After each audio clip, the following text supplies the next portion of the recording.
दिशा सालियनचा मृत्यू 8 जून 2020 रोजी मुंबईमध्ये झाला। दिशा सालियनचा बाल्कनीमधून खाली पडून मृत्यू झाला।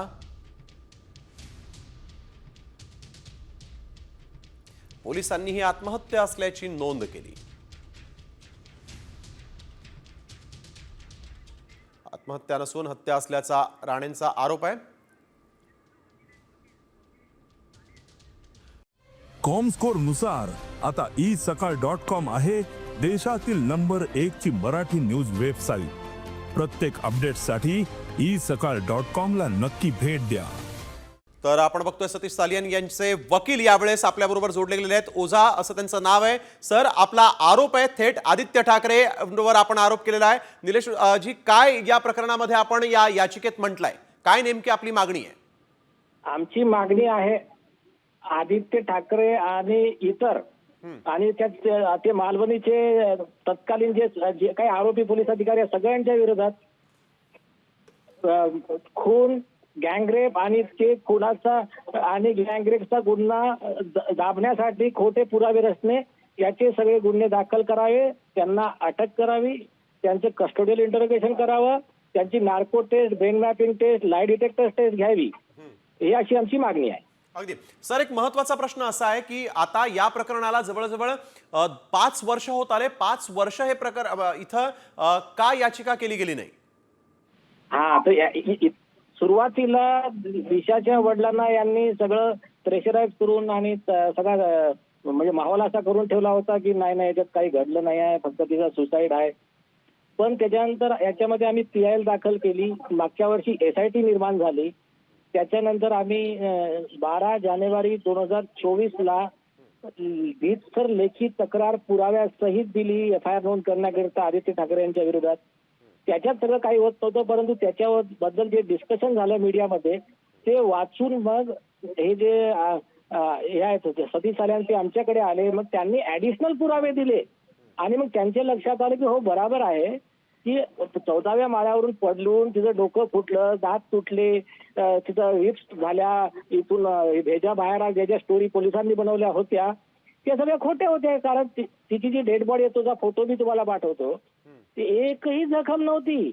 म्हणजे याचा अर्थ ती पडली वगैरे काही नाही, तिचा मर्डर केला आणि तिला तिथे ठेवून मग ती पडली, मग खोटी पोस्टमॉर्टम रिपोर्ट, खोटे पुरावे सगळे हे करण्यात आलं। आणि दुसरा महत्वपूर्ण विषय असा होता की 14व्या माळ्यावरून जेव्हा पडेल तर तेव्हा ती बिल्डिंगच्या खाली पडेल ना, ते बिल्डिंगचा 15 फूट नंतर हे वॉल आहे, वॉल कंपाऊंड, त्याच्या पुढे जाऊन 7-10 फूट अंतरावरती कशी काय पडणार आहे? आणि तुम्हाला आठवत असेल की या प्रकरणात ज्याने ज्याने आवाज उचलला, बिहारचे IPS विनय तिवारी आले तर त्यांना सांगितलं दिशा सालियनची केसची फाईल हरवली आहे। ते म्हटले आम्ही तुम्हाला हेल्प करतो, तर त्याला क्वारंटाईन करून टाकलं। मग नितेश राणेजी, नारायण राणेजींनी आवाज उठवला तर त्यांच्या विरोधात खोटी तक्रार बनवून घेतली आणि त्यांच्यावरच त्यांनाच अटकेचे प्रयास केले। तर हे जे मोठ्या लेवलवर उद्धव ठाकरे आणि आदित्य ठाकरे यांनी मिळून त्यांचे तत्कालीन जे काही त्यांचे गुंडे पोलीस अधिकारी होते त्यांच्या सहाय्याने हे जे काही सगळा प्रकार केला आहे तो आता सगळा बाहेर आला आहे। सर, एक महत्त्वाचा प्रश्न असा आहे की आपण पुरावे काही कोर्टात सादर केलेले आहेत का? काय महत्त्वाचे पुरावे दिशाच्या वडिलांच्या हाती लागलेत किंवा आपल्या हाती लागलेत?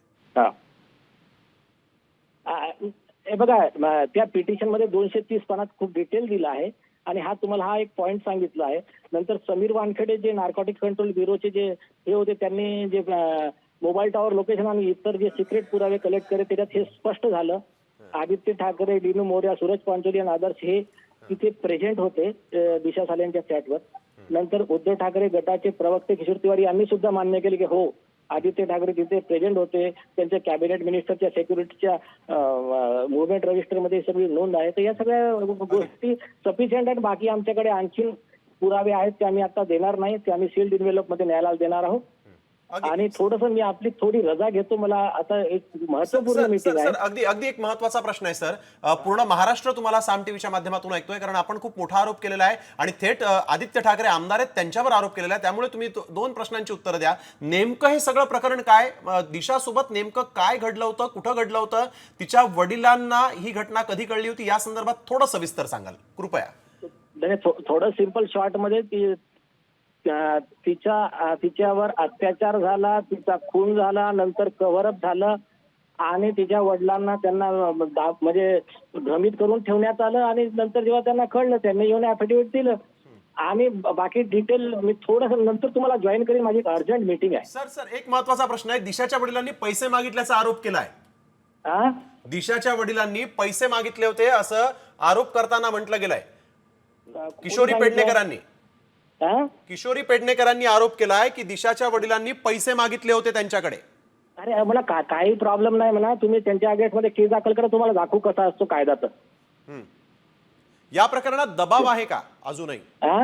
या प्रकरणामध्ये दबाव आहे का? दबाव नाही, फक्त जीवाला धोका आहे आणि काही झालं तर त्याला आदित्य ठाकरे, उद्धव ठाकरे आणि हे सगळे आरोपी जबाबदार राहतील असं न्यायालयात स्पष्ट ऍफिडेव्हिट मध्ये दिलं आहे आणि हे ऍफिडेव्हिट हे आमचं डाईंग डिक्लेरेशन समजण्यात यावं असं सांगण्यात आलंय. थँक्यू. ओके.